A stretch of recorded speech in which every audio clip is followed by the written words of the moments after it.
अब आपको पाकिस्तान के बलूचिस्तान से आया बगावत वाला वो ट्रेलर भी दिखा देते हैं जिसने आसिम मुनीर और शहबाज शरीफ की नींद उड़ा दी है। आतंक की आग लगाने वाला पाकिस्तान अब खुद बलूचिस्तान में आक्रोश की आग में जल रहा है। बलूचिस्तान के शहरों में लगातार धमाके हो रहे हैं, एक के बाद एक इतने धमाके हो रहे हैं कि पूरा बलूचिस्तान धुआं धुआं है। इन धमाकों में पाकिस्तानी सेना के ठिकानों को निशाना बनाया जा रहा है। बलूचिस्तान की आज़ादी के लिए संघर्ष करने वाले बलूचिस्तान लिबरेशन फ्रंट ने एक नया ऑपरेशन शुरू कर दिया है। इस ऑपरेशन का उन्होंने नाम रखा है ऑपरेशन बाम। इस ऑपरेशन के जरिए बीएलएफ के लड़ाके पाकिस्तान के सैनिकों को सरेआम खदेड़ रहे हैं। हालात इतने खराब हो गए हैं बलूचिस्तान के कि एक बस में सवार 9 लोगों की विद्रोहियों ने गोली मारकर हत्या कर दी। पिछले 72 घंटे में बलूचिस्तान का जो हाल है उसने शहबाज शरीफ का ब्लड प्रेशर बढ़ा दिया है। बीएलएफ के लड़ाके आसिम मुनीर की सेना के लिए काल बन गए हैं। UEM Jaipur is a perfect target for prospective students aspiring for good jobs, good education with future-ready skills.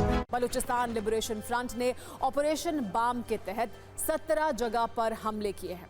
ये हमले पंजगुर, सुराब, केच और खरान में एक साथ किए गए।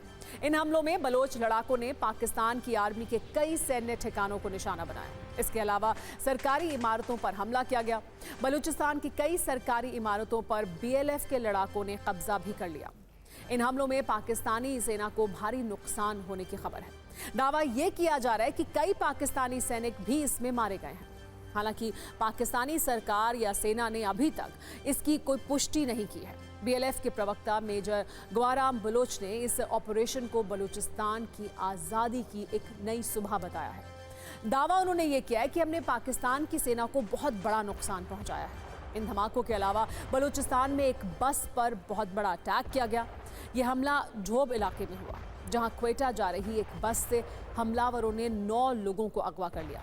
बताया ये जा रहा है कि इन लोगों से पहले पहचान पूछी गई और फिर सभी को गोली मार दी गई। मारे गए सभी 9 लोग पाकिस्तान के पंजाब प्रांत के रहने वाले थे।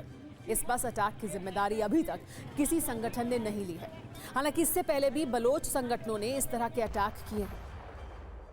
बलूचिस्तान की यह हालत ये बता रही है कि दरअसल आसिम मुनीर एक बार फिर फील्ड मार्शल नहीं बल्कि फेल्ड मार्शल ही साबित हो रहे हैं। लेकिन अपनी इस नाकामी को छिपाने की वो पूरी कोशिश भी कर रहे हैं।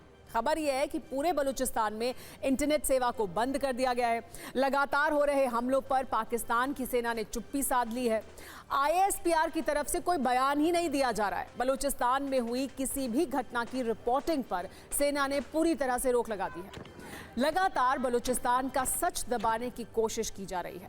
फिलहाल पाकिस्तानी सेना ये पता लगाने में जुटी हुई है कि उसे कितना नुकसान दरअसल हुआ है।